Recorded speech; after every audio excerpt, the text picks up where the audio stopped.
Ok, cho nó đi này easy function này bắt đầu để chỉ cần lý điều ở những trong biểu đạt bí mật của bạn. Nó easy function nó biểu đạt được gì? Easy sẽ qua lý điều nó thì computer cái tí là cái cho nó function đó là đi truth là false là đi nó khu về cho nó là sao bây giờ thế.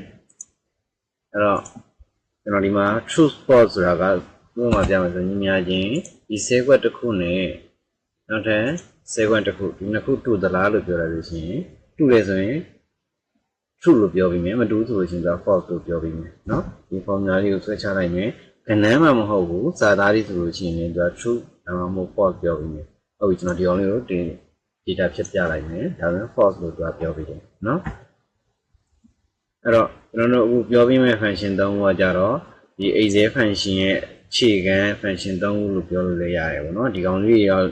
the body are low pura down lý điều gì ya vide da lý đi ba bi ဆိုလို့ရှင်နောက်ပိုင်းမှာဆက်ပြီးလေ့လာဖို့ကအရင်လွယ်ကူသွားပါပြီအဲ့တော့အခုအရင်ဆုံးပြောပြပြီးမှာက if function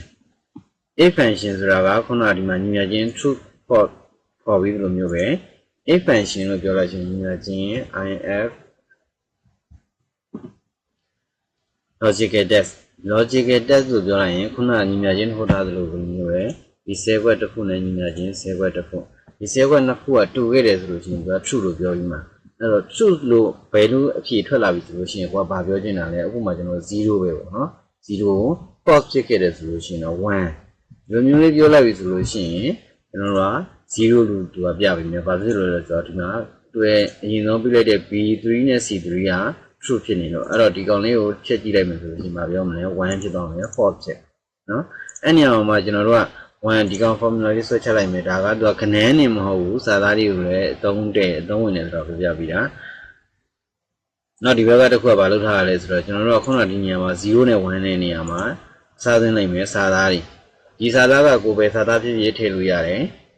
စာသားထည့်မယ်ဆိုလို့ရှိရင်တော့ကျွန်တော်တို့စာသားရဲ့ရှေ့နဲ့နောက်မှာ double quote လေးနဲ့အဖွင့်ပိတ်လုပ်ပြရမှာဖြစ်တယ်အဲ့တော့ if function ခွင့်စား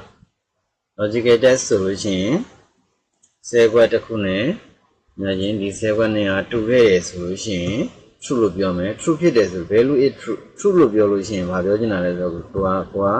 okay လို့ပြောချင်တယ်ဖြစ်တဲ့အတွက် double quote ပိတ်မယ်ပြီးရင် comma သူ့ရဲ့ဒီ function ရဲ့လောက်ဆောင်ချက်တစ်ခုပြီးတိုင်းမှာ comma လေးကုတ်ပြရတယ်เนาะအဲ့ဒါကအရေးကြီးတယ်နောက်တစ်ခါ double quote နောက်တစ်ခါ check ပေါ့เนาะမှန်နေခဲ့တယ်ဆိုလို့ရှိရင် okay မှားနေခဲ့တယ်ဆိုလို့ရှိရင် false ဖြစ်ခဲ့တယ်ဆိုလို့ရှိရင် check လို့ပြောပြီးမှအဲ့တော့ဒီမှာသူကဒီဘက်မှာ data တစ်ခုပဲရှိနေဖြစ်တဲ့အတွက် check လို့ပြောပြီးတယ်အောက်က data နှစ်ခုကတူနေရဖြစ်တဲ့အတွက်ဒီနှစ်ခုကိုသူက okay လို့ပြောပြီးတယ်ဒါဆိုလို့ရှိရင် if function တော့ဆိုရင်နားလည်မလို့ထင်တယ်နောက်တစ်ခု and